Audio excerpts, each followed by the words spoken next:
Slayer slags, a watcher. Watches?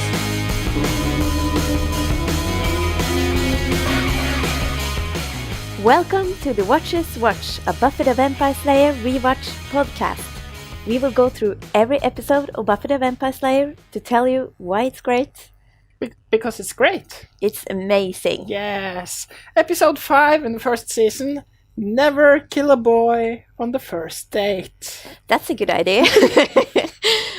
Just in general, good tip. Yeah, very in general, yeah. Yeah. This is a very interesting episode because it has a lot of lore building, a lot of world building in it. And it's the first episode that really hones in on the balancing the Slayer life with the social life. Yes. Thing. Because, of course, Giles have been talking about this before. Yes. But I think now for the first time we really see how difficult it can be for Buffy to be both a teenager and a Slayer. Yes. Because the simplest things, right? The most things you take for granted as a normal teenager is really troublesome when you have a secret identity you can't show to anyone. Think about how those secret agents feel. But I guess they're not in their teens, I hope. No, and they're usually paid fairly well, I guess. I mean, she does everything for free, Buffy. Yeah, she does. And we start off with her doing something for free. She beats up a vampire. Yeah. In the graveyard. Yes. And then she, quips a smart-ass comment when she kills him. Yeah, I love that about her. Yeah. That she always, it's like, she thinks it's a little bit fun too. Yeah. You know, it's like, she can't take it too seriously. No. You know, it's just like... It's supposed, I'm the hero here. I should act like the hero here. Yeah. And also, I mean, she's so young. She's only 16. So, I mean, of course you're going to have a little bit fun with it. She does. We like that a lot. One person who doesn't like it is Giles. Because he's British and stiff and boring. He's so British. He's super British in this episode. Yeah, I mean, he's just like a dry piece of wood, you know, he's just... Yeah, because he, comes into shot and just, you're sloppy, you should be more effective, just psh and go and psh and go. Yeah, and just, just drop all that, all those comments and just do your job properly, you know, it's... Right. Yeah. But he finds an interesting thing. He because does. That vampire drops a ring. Yeah. When he gets killed. And he just... Well, he's not really sure what it is, but of course he sees that it has some sort of special engraving or something, and he, being a watcher, he kind of knows that this thing needs to be examined. Yeah, and then Buffy has the great comment, but that's a great balance of work. I kill them, you fenster stuff. Yeah, and that's true. Yeah, it's always like that. But he tries, though, Giles, a little bit. But yeah, Buffy is the kung fu slash martial art master. Yeah. Speaking of the master, yes, we go down to his lair. Yeah, and he has a prophecy. Yes, about an anointed one. Yes. 5 will die, and the anointed will rise from his ashes. The ashes. Yeah. And the Slayer will not know him. No. And he will lead her into hell. Yes. Really nice prophecy, that one. But, and he has his minions there too with him. Yeah, and they first mentioned the brethren of Aurelius. Yeah, I'm really glad that you note that down, because I was like, am I going to note this down? And I was like, no. No, I went back. Way too complicated. I have to take a note of this, because this is really central. Yeah. in the whole episode. So the Brotherhood of Aurelius is a vampire, fraternity, brotherhood, that kills people for the United One. And then the master kills one of his minions. Because that's apparently what it does. Giles tries to figure out this ring, and it says maybe it's a symbol of fidelity. It has a sun and 3 stars on it. Yeah. And Buffy just finds it right away in a book that's just in front of her. She just, oh, here it is. It's the symbol of Aurelius. It's the order of Aurelius. And then this boy walks in. Yeah, Owen. This is the first time someone actually comes into the library to borrow a book. That's true. And that's totally puts Giles off, put him off, because he's like, what are you doing here? And he's like, I'm... Book? Yeah, and Buffy's like, this is the school library. And Giles just, I thought that was a myth. Yeah. And Buffy has a bit of a crush on Owen. She does.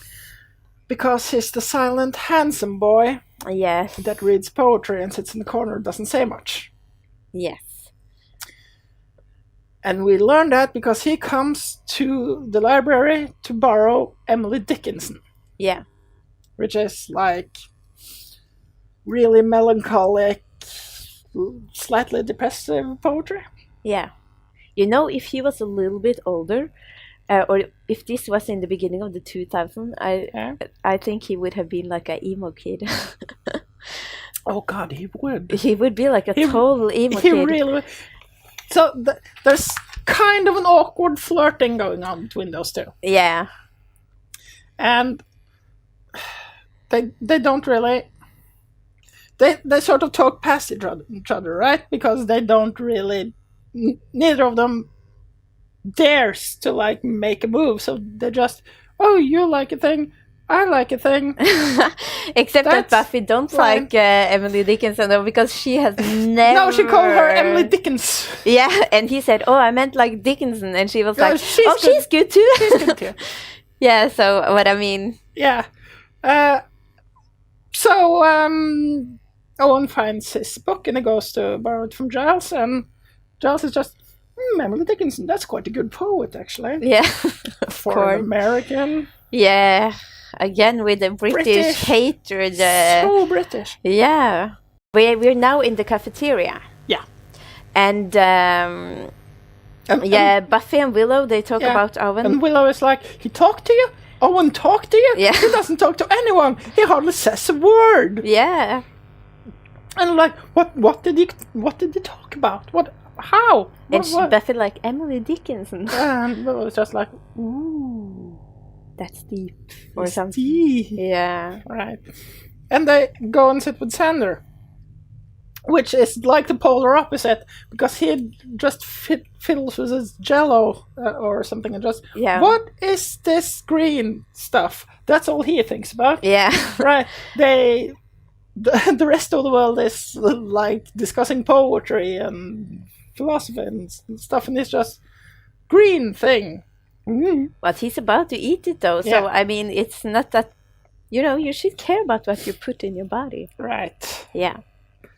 But I mean, he's so like out of it because he says to Buffy really high in the middle of the cafeteria. Yeah. How did the slaying go? Yeah.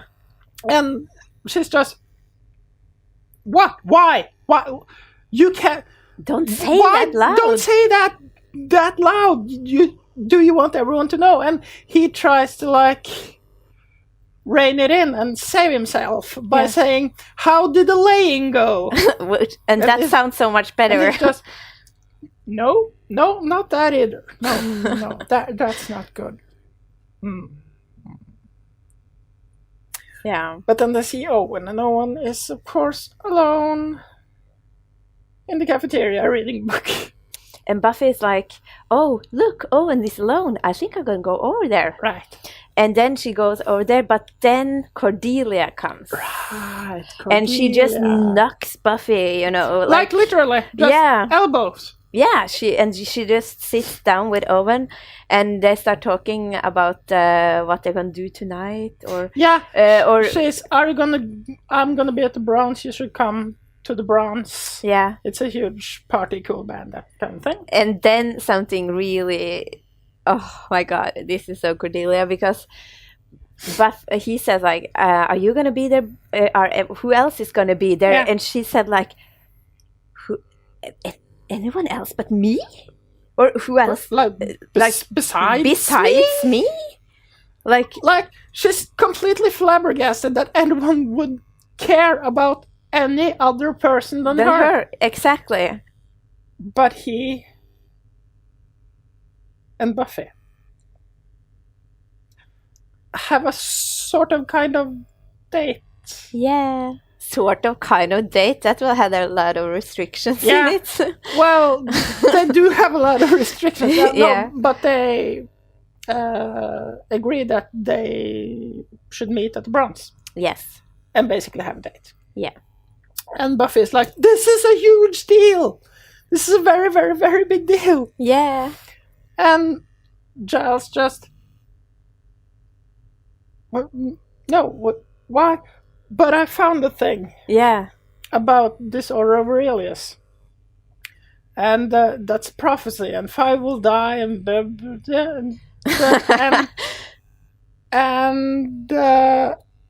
the anointed shall rise. And we have to kill him. And that just happens on one special night. Yeah, he says, and that happens to be tonight. And Buffy's like, okay, that's... No! Not tonight! It can't be tonight! And Giles is like, but I'm sure I have my calculations right. Yeah, no, I've calculated this. Yeah. Yes. And he's just, maybe I should tell this ancient order to, like, postpone it because you have a date. Because you're taking dinner and a show. Yeah, or right. having dinner because and a show. Because it's British and that's what British people do. Yeah. Dinner and a show. That's a nice date, though. So he convinces her that she has a duty. Yeah, and they have to go to battle. He's like, tonight we're going to battle. And they do. At the graveyard. Just hard cut to them sitting in the graveyard doing absolutely nothing. Exactly. Because nothing happens. And Giles is just, okay, sure. We've waited long enough. Yeah. I must have miscalculated somewhere. Probably nothing's gonna happen. And Buffy's like, I can go on a date! I can go find Owen! Yay! Woo! And then she runs away, and Giles just, I was sure it was tonight. Yeah. But Buffy, she's just like, she doesn't care about that right now. No. Now she cares about Owen. Yeah, and she goes to the Bronze. Yeah. But before we follow her to the Bronze, we have a scene in a bus or like a van or something. It's a public bus. Yeah. I think, and there's it's full of people, and there's many different kind of people there. Yeah, it's there's like a middle-aged woman, there's a younger woman, there's a kid. Yeah, and there's a crazy guy. Crazy guy with a goatee. Yeah. And he's like, the pale horse will rise and you will all be judged. And you will all be judged. Yeah. You will all be judged. He's keep repeating that. He's like super bombastic with like doomsday prophecies. Yeah. All the time. The Bronze. Yeah. And new band. Yeah. New band at the Bronze. And this one is not that bad. No. No. Actually, we're in for a treat now. Okay. There's 2 bands at the Bronze. 2 different bands. Yeah, it is, because now it's one and... Yeah. Now, it's 3-Day Wheelie. Yeah. That plays Rotten Apple. We'll get back to the other one later. We'll get there. Anyway, Buffy runs in, super excited to find Owen. Yeah. And she looks around. Sees, where is he? He's not there. He's not sitting in the corner. Where could he be? He's with Cordelia. On the dance floor, and she's all over him. Yeah. And Buffy's just, I feel so sorry for her there. Yeah. I mean, it's just... No, it's really sad. Yeah, it's so sad. And it's also sad because we know that he doesn't want to be with Cordelia. Yeah. So everyone's a bit sad. Yeah. Cordelia's also sad, but in a more different way. She doesn't feel sad. She just is kind of sad when she goes out to people that doesn't want her. Yeah. Anyway, we go back to that bus. And this guy is still like... Yeah, he never stops, that one. No. And the bus driver is kind of distracted and just, you have to sit down. You can't do this. You're disturbing all the other passengers. And he like looks back and he looks back to the road. And there's a vampire just standing in the middle of the road. And he's shit! And it just hits it and the bus crashes. Yeah. But everyone survived at first. Yes. Yeah. So the bus driver, he goes out to check on the vampire. Yeah. I don't think he knows it's a vampire. No, he does. Of course, no. He just thinks it's are you okay? And he just... Yeah. Xander and Buffy. Yeah. Oh my god. You know, Xander, he does not like that Buffy likes Owen. No, he doesn't like that Buffy likes anyone. Besides him. Right. He's so jealous. So they discussed how it went last night, and Buffy's just, it didn't go well. No.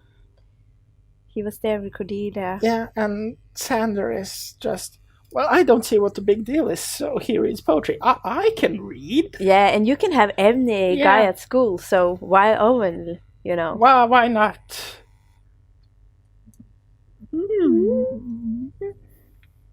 But then no one shows up. Yeah. And but just wait a second here. Okay. Because in this scene Buffy wears pants. She does. She wears pants. Isn't this the first time we see her in pants at school?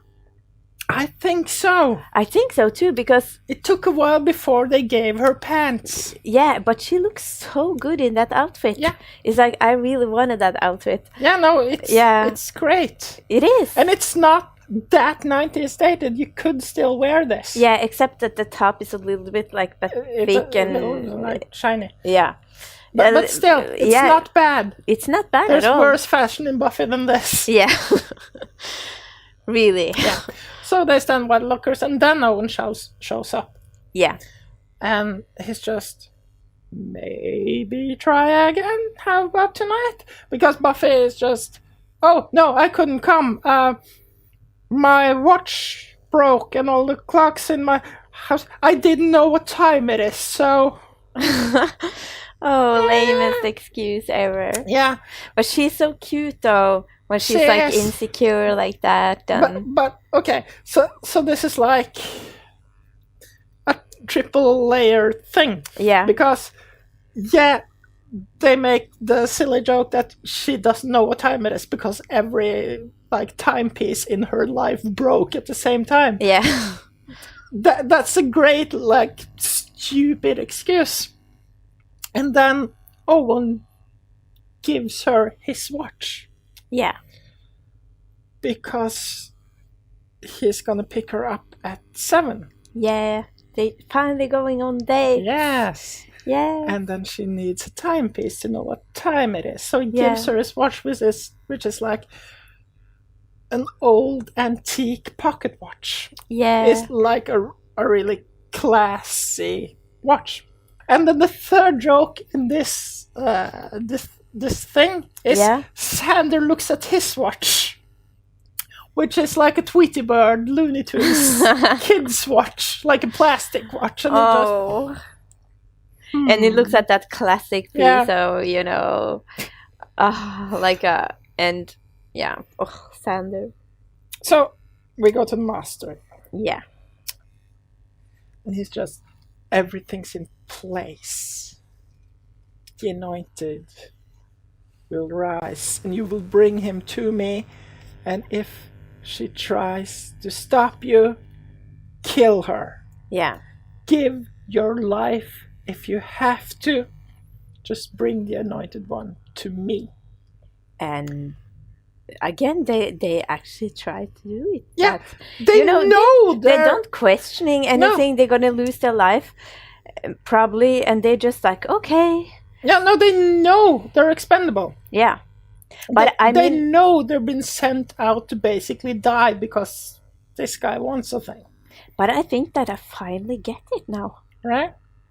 When we talked about it like that, because all the dictators that have been, like Hitler, Stalin. I mean, people did exactly the same for them. They did. It's that give your life for your country or the cause. Yeah. Thing, right? Exactly. We are doing the most important thing in the world. We have a clear goal. We have to achieve that goal no matter the cost. If you give your life for our purpose, you're a hero. Yeah. You're a martyr. Yeah. So yeah. That's probably basically it. Yeah. It's still stupid though. It's very stupid, and yeah. Well, I don't get any of that. But no, I've never gotten the cult of personality full of a strong thing. No, me either. No. Okay. Now we get that weird close scene. Yeah, because Buffy and Willow and Xander. And Xander! And Xander is there too. Why is... Yeah, he's one of the girls, and he's... Or he doesn't want to be, obviously. He really doesn't. But they look at him like that. Yeah. So they're in Buffy's room. Yeah. And she's trying on clothes to go on a date. And she's, should I be, like, on and, like, provocative, or should I be, like, demure and meh? And yeah. Which one? And they ask Xander because they need boys' advice. Boys don't know anything about it. No. Don't ask boys for clothes advice. You will... Especially not a guy that are really into you. No. When you're going on a date with someone else. No. But anyways, like Xander, he comes with this big floppy overcoat with a ski hat or something. Like it's like a parka. Yeah, parka. Yeah, and because Owen doesn't like slutty women or something, right? So cover yourself up. Don't show any skin, even your face, preferably. Yeah, and she wouldn't have if she went with his fashion tips. It's because basically Kenny from South Park. Yeah. It is totally Kenny from South Park. Kenny from South Park with a hat and everything. Right. Yeah, and I wrote here, so not want her to be too hot.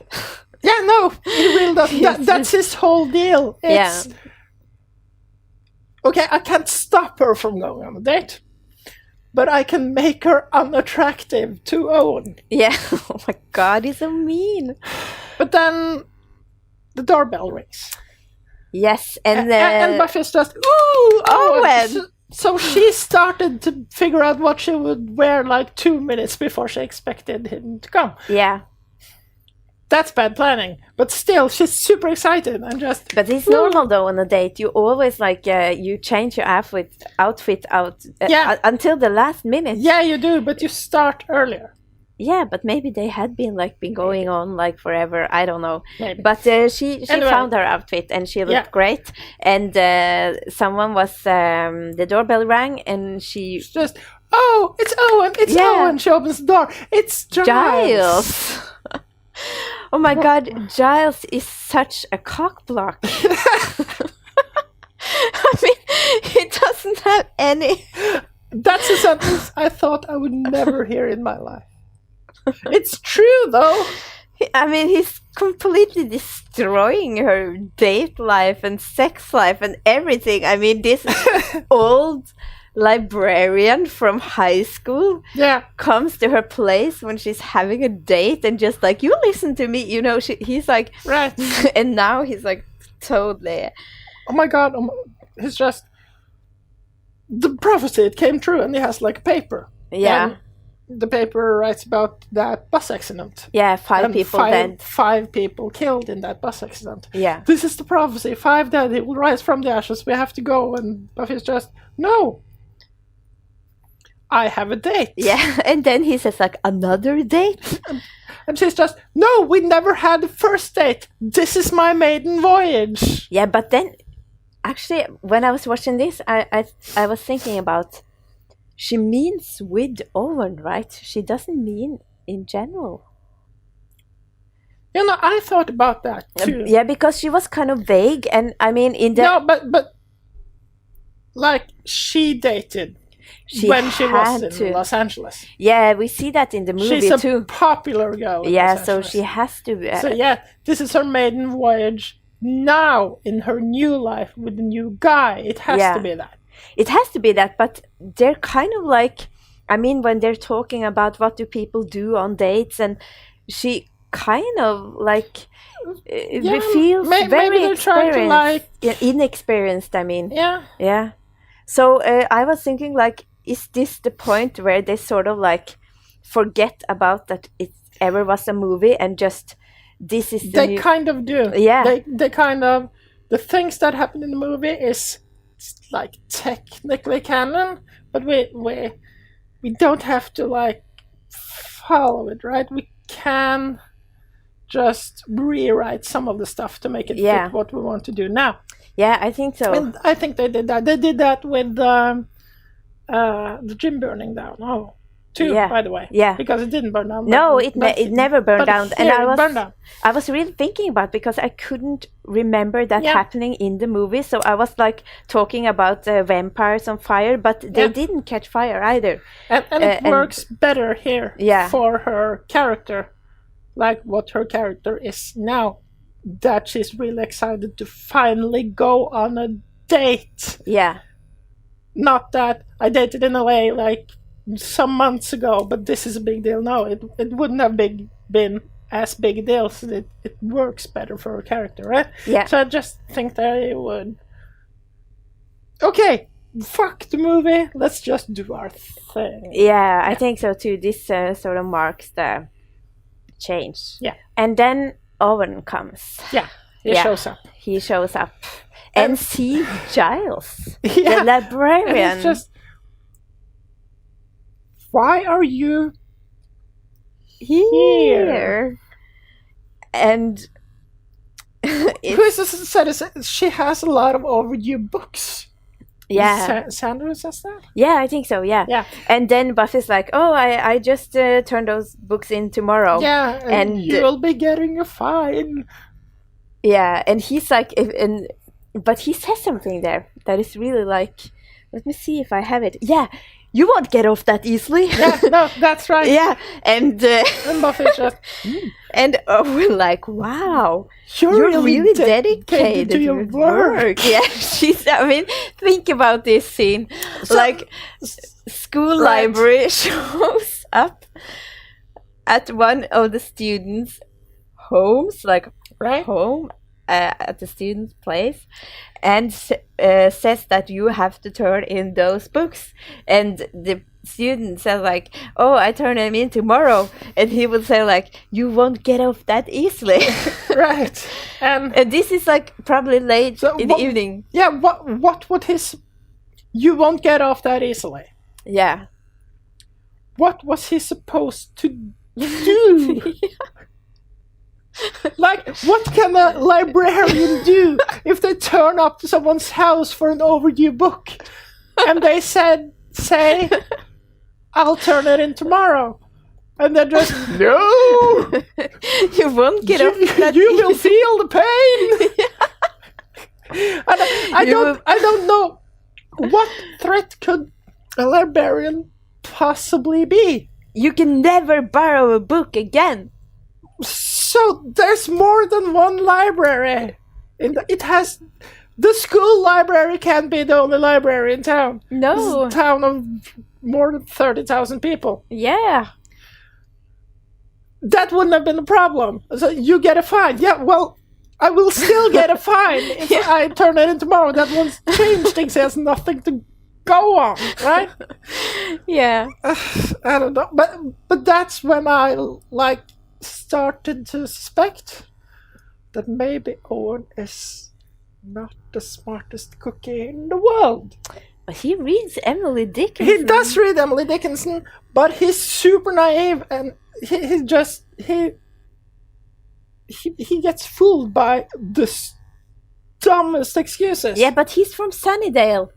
And everyone is like that. Just go with it. Owen, buys that he's just a librarian over there to just get a book. Yeah. And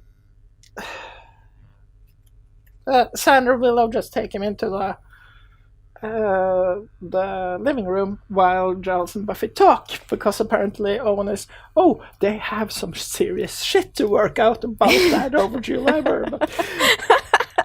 Because that is such a bad crime. Yeah, right. And while they're there, Sander tries once again to sabotage the date. Yeah. Because apparently in his mind, okay, I couldn't stop the date, I couldn't make Buffy unattractive, I will make Owen not able to do anything. Yeah, so he's like, she doesn't like to be kissed. She doesn't like to be touched. She doesn't like to dance. No. She doesn't like to touch. Don't even look at her. Don't look at each other. No connection whatsoever. And again, like what Sander does here, he's sort of like he takes it way too far. Yeah. So Owen, of course, wouldn't believe it. No. I mean, not even Owen. No, not even Owen. But I mean, he could have, if he was a little bit smarter, he could say like, she doesn't like to be. He could say like, she doesn't like to be touched because she's so don't touch her like that, so because she has some trauma or issue.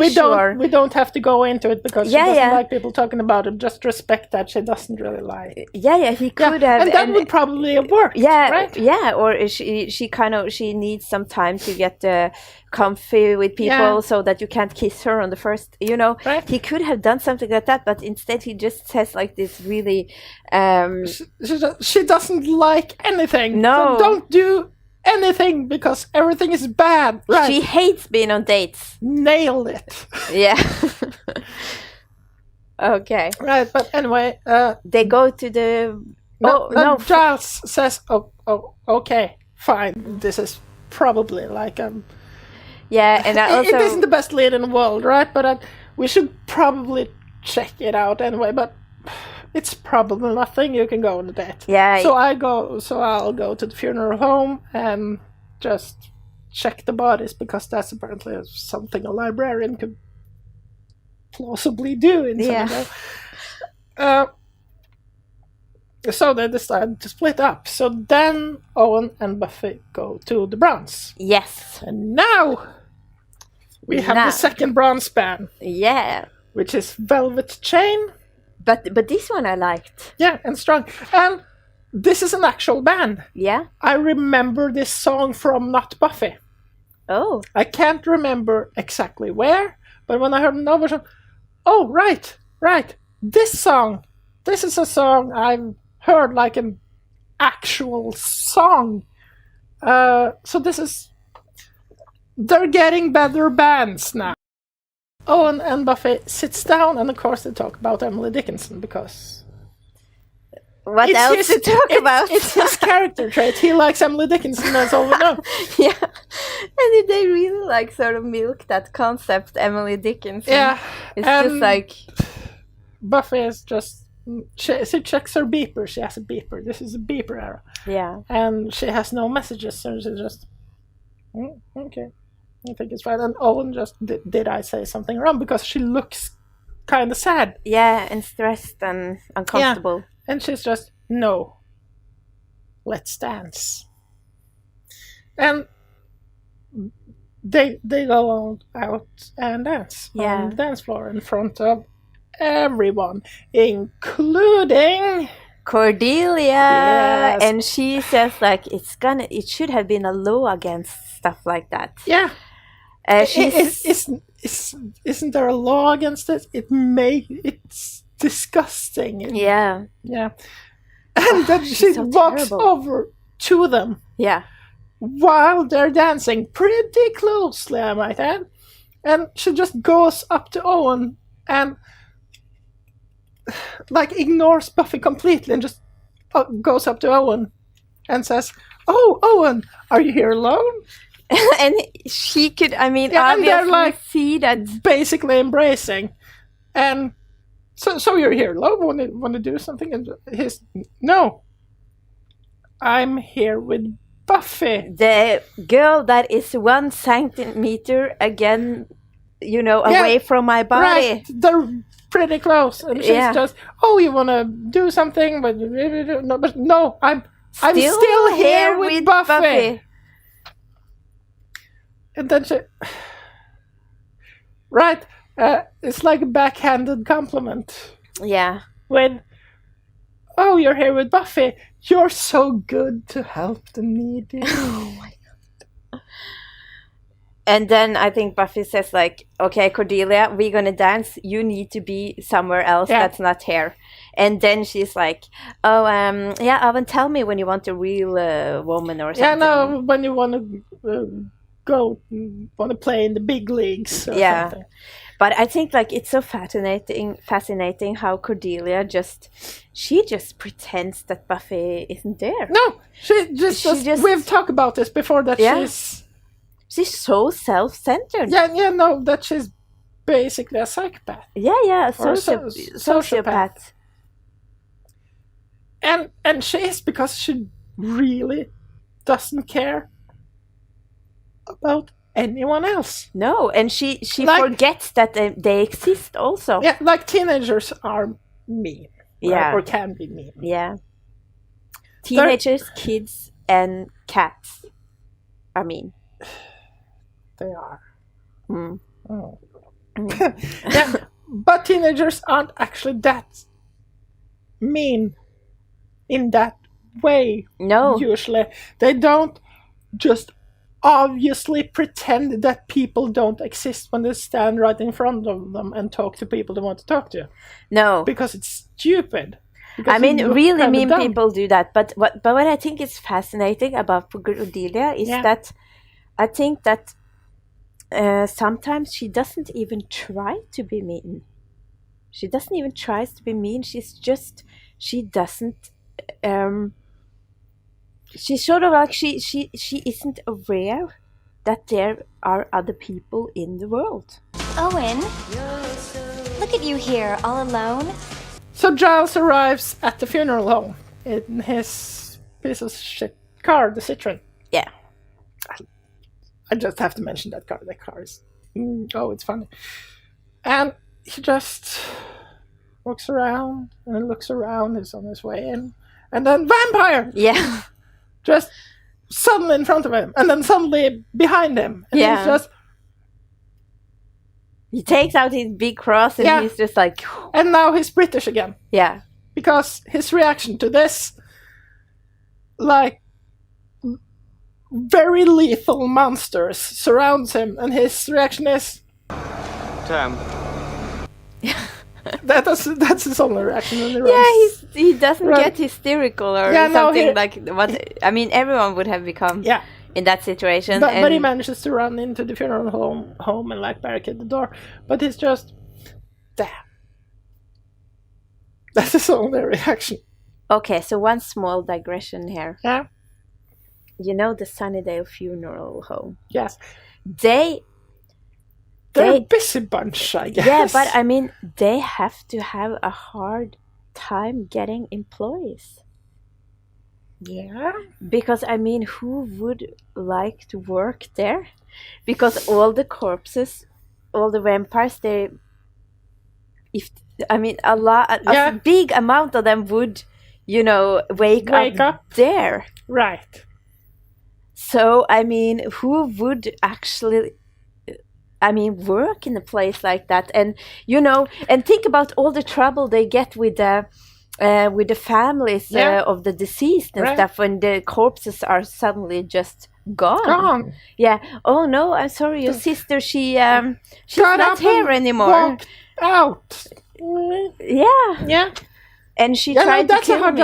I haven't really thought about the undertakers in Sunnydale. No, that's a hard job. That's a really hard job. Yeah. God.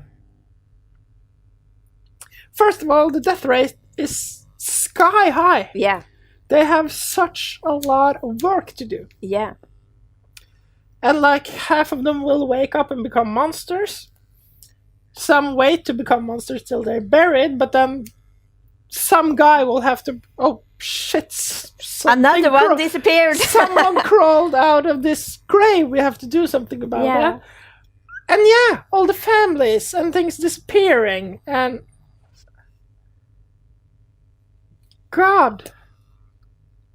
Thoughts and prayers to the Undertakers of Sunnydale. Yeah. My God, they're in for a horrible time. Oh. Okay, yes. Right. So we got back to Owen and Buffy dancing. Yeah. And then we go back to the funeral home again. Yeah. And Giles just barricades himself in a room. And you hear the vampires outside. And then it goes over to window. And then 2 figures just pops up. Yeah. And it's Willow and Xander because they have followed him. They were safe outside. Just go with it. Yeah, just go with it. That's right. And they're just... Okay. This might be a stupid question, but isn't this a job for Buffy? But it's too late to say that. He's already there. Yes. And... But she's on a date. We can't reach her. Oh, she has her beeping thing. Yeah. So then Willow and Xander doesn't actually use the beeping thing, though. They go to the bronze. Yeah, and crashes her date. Yeah. And also another one also crashes her date. Because there's a lot of date crashing right now. Because we're in the bronze again. And first of all, we get another Cordelia thing where she talks shit about Buffy because it's disgusting to see someone throw herself at a boy like that. Yeah. Maybe, like she doesn't do it. Yeah. And then... Because the minute after she tries to do it. Second after. Yeah. Like right away. Yeah. Angel walks in. Yeah. The handsomest boy of them all. Yeah. And she's just... look at that. Sweet honey no, hello salty goodness. Yeah, actually. that's what she said. Yeah. God, I want like salty caramel now. Do I have some? Salty No, I caramel. Oh, okay. Sorry.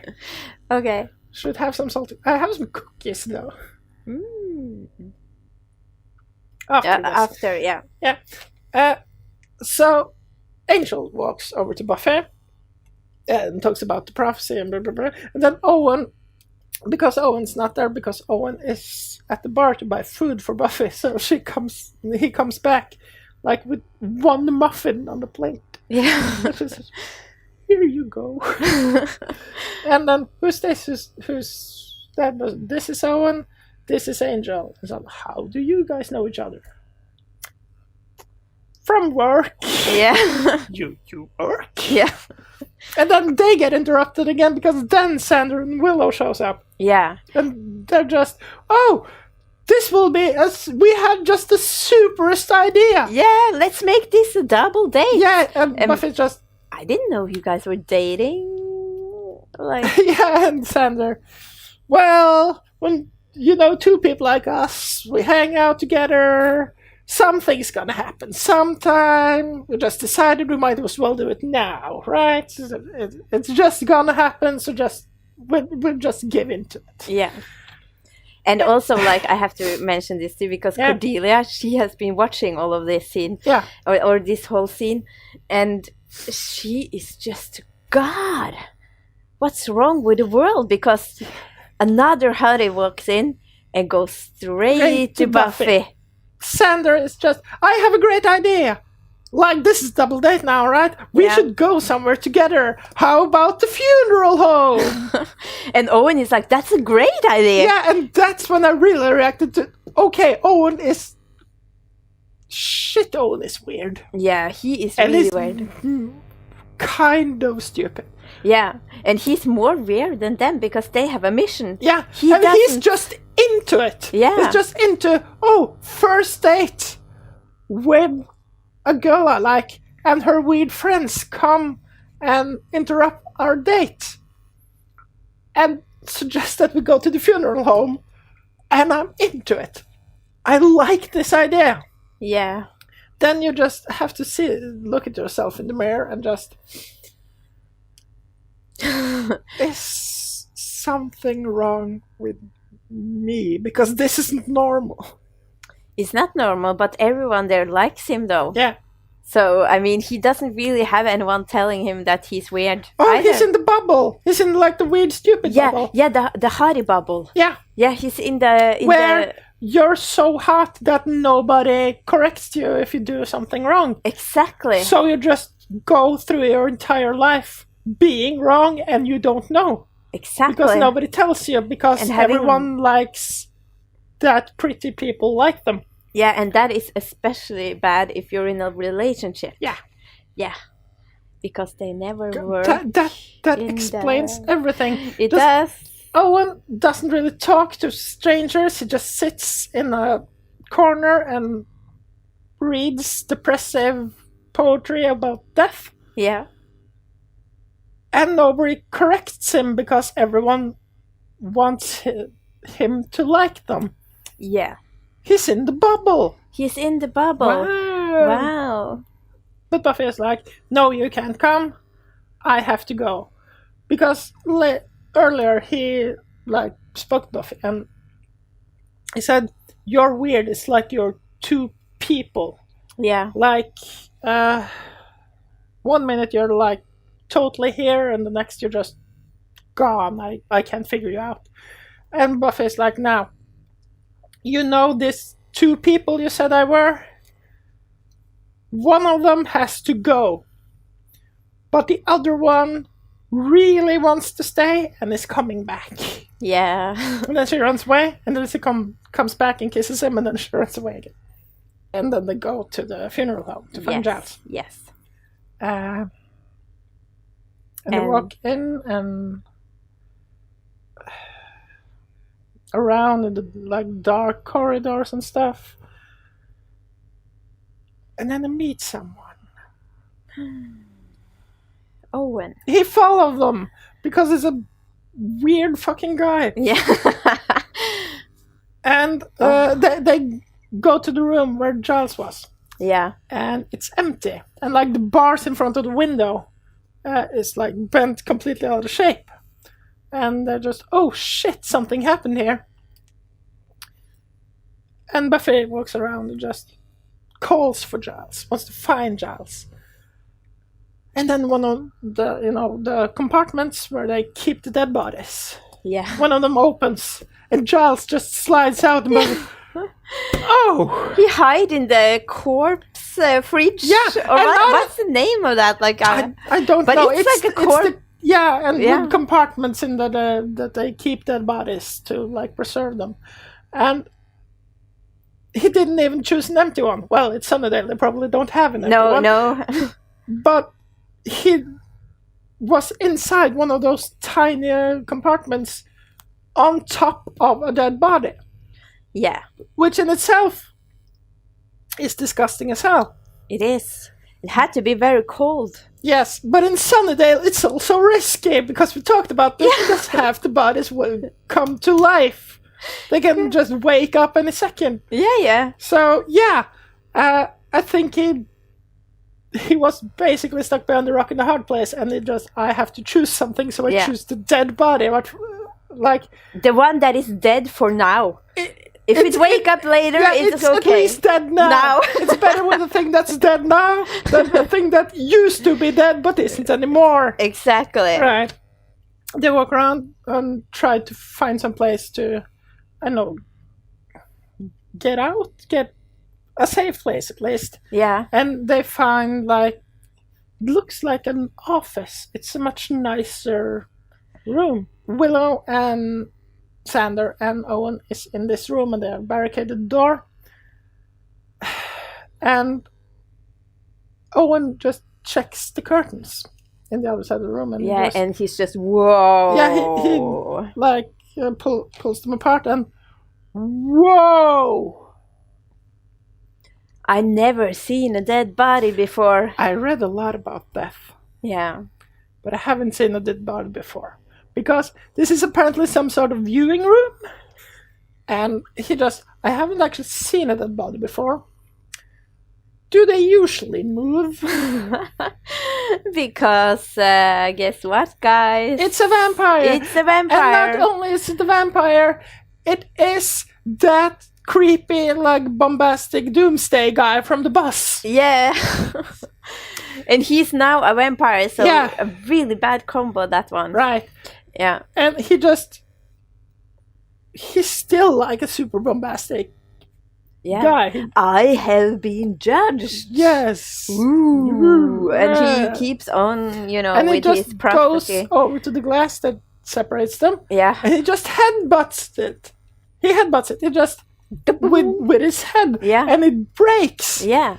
Into 1,000 pieces. Yeah. Just, And then Buffy hears that. yeah. And she's like, oh no, Willow, Sander, Yeah, and maybe Owen? Or maybe. I don't remember. Doesn't matter. No.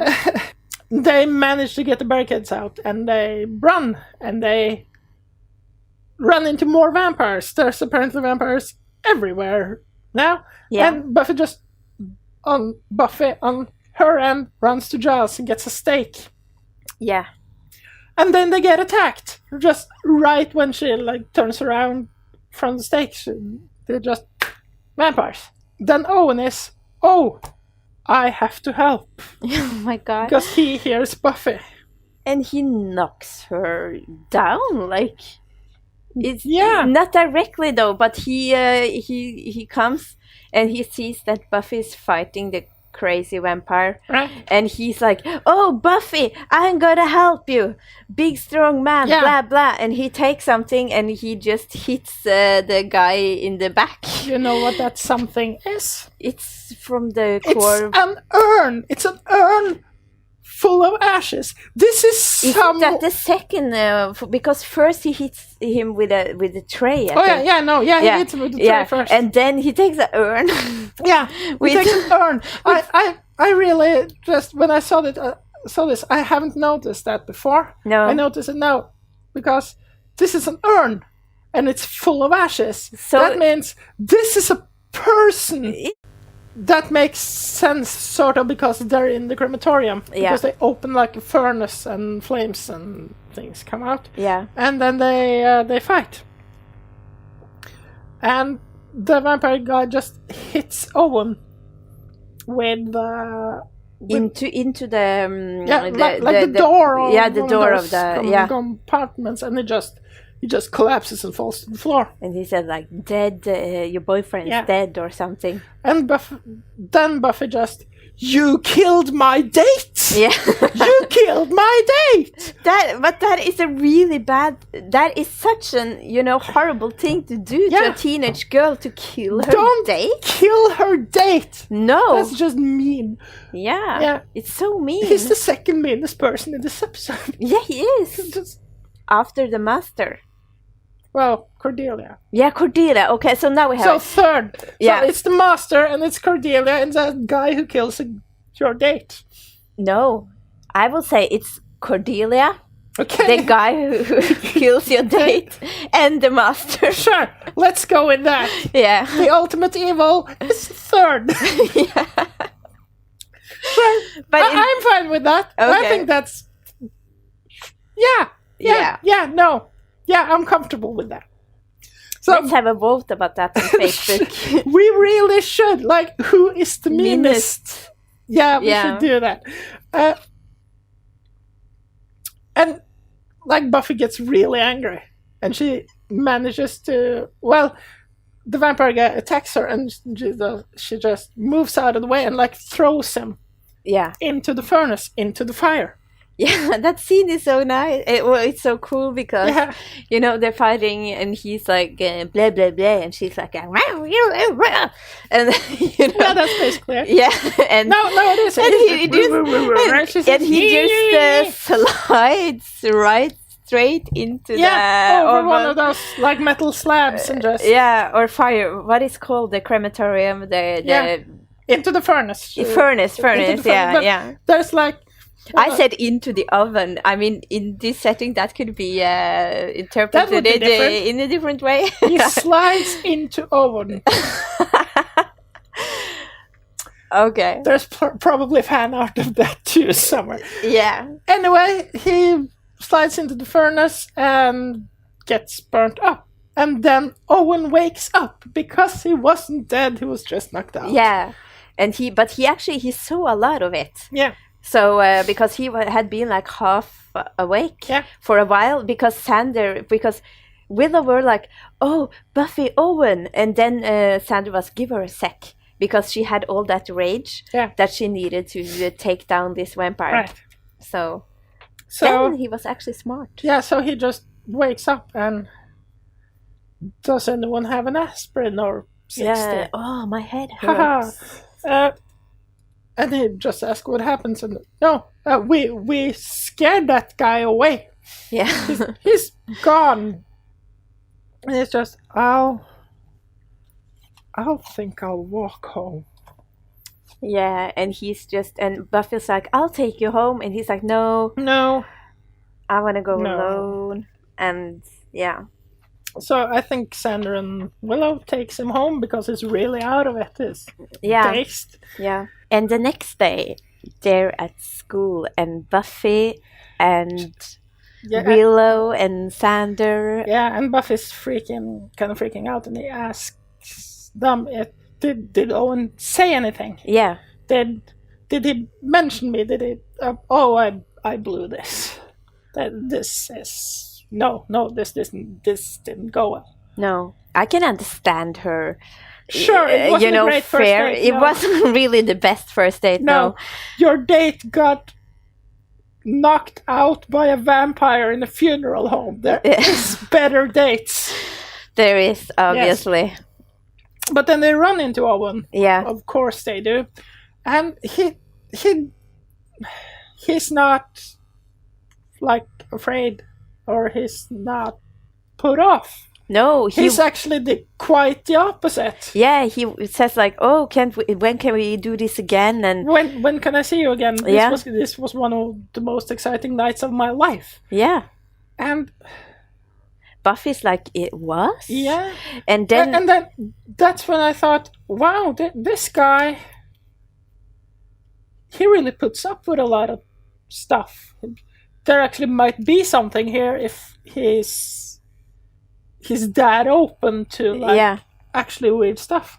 But then we kind of realize that it's not about Buffy. No, it's just about the danger. Yeah, and because he's like nearly getting killed. Yeah, it makes me feel so alive. Yeah. Could we just like go down a dangerous street in the middle of the night, or go to a bar and pick a fight or something? Yeah, he's just like really into that, and of course, like Buffy, she understands now that she has to dump him. Yeah, because she can't be with a guy like that. Work. No, because he would get killed right away, or he would get her killed because she has to protect him. Yeah, or she would get him killed.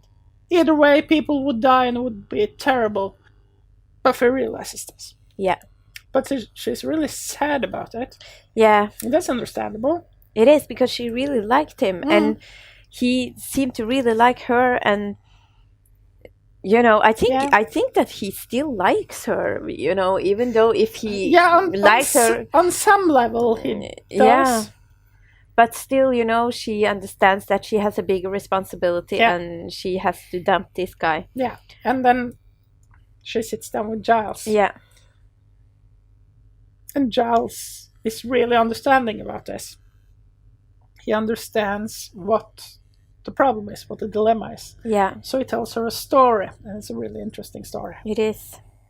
That when he was 10, his father came to him and told him that it was his fate to be a watcher.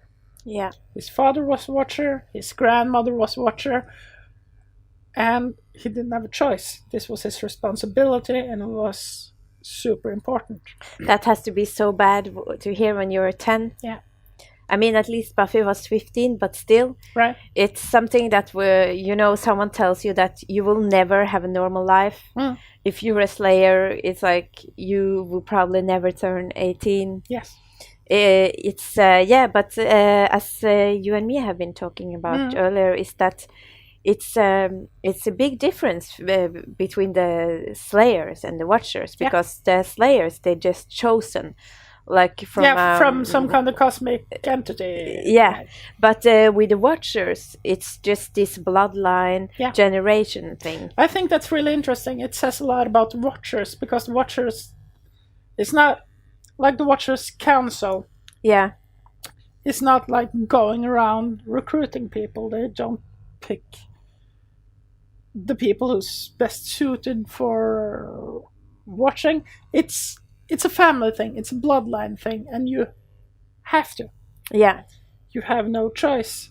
You have a duty. Yeah, like the royal family or something. Yeah, something it's just like it. You are born into it. Yeah, basically. And they talk about this and what you have to do, how important their work is, and what sacrifices you have to make it work, to be able to do the job which the entire world depends on. Yeah, that's a really important job. Yeah, and Buffy's like,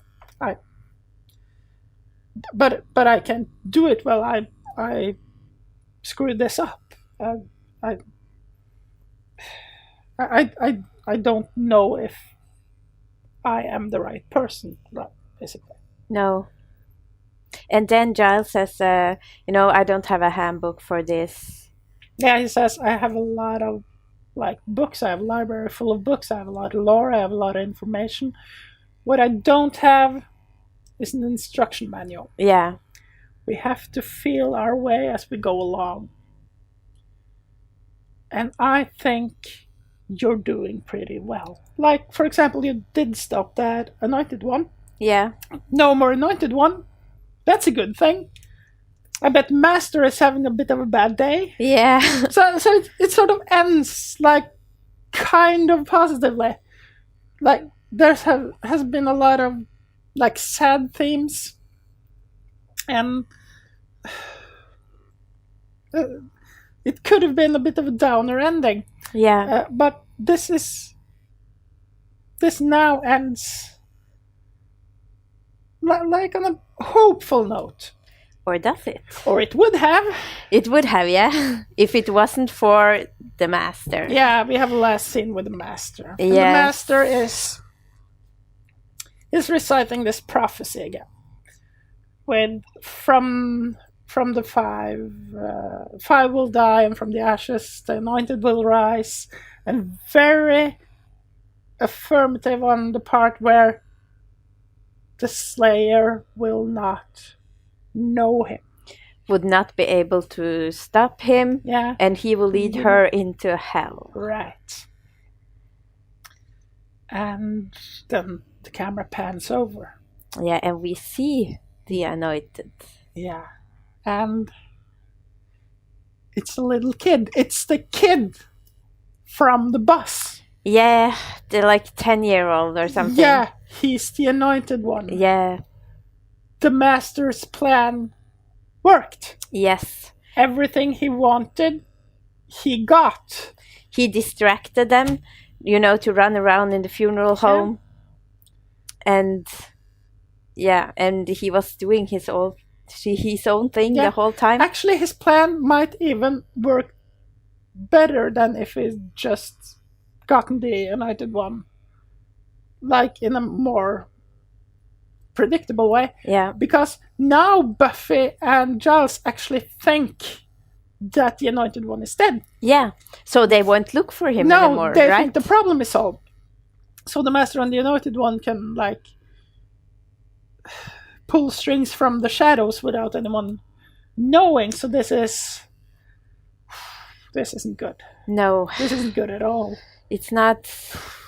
Maybe for the Master it's good. He's happy. Is he though? Is he happy? No, he's hopeful. Yeah. Yeah. He's hopeful that he can rise up Destroy the world. Destroy the world. The whole world and everyone in it. Yay! Yeah. This sets up a lot of things for later. Yeah. But this has been Watchers Watch. My name is Sandra. My name is Yvonne. If you want to get a hold of us, this is our Twitter, this is our Instagram, this is our Facebook. We're also working on an audio-only version, which is going to be on iTunes and hopefully Spotify. And like, share, and subscribe. Sure, follow us on Facebook. Yeah, give us feedback. Subscribe on YouTube, that's actually really important. Write us a message. We really like to interact with you guys. Yeah. Yeah. So we'll be back in 2 weeks with episode 6, and that's the pack. That's the hyena one. Ooh, that's Sandra's favorite. I think it's my favorite, at least from the first season. Yeah. I really like this. If you don't know the hyena episode, don't miss this. The hyena episode is fantastic. It is very grotesque, but fantastic. Sure. Until then, bye. Bye.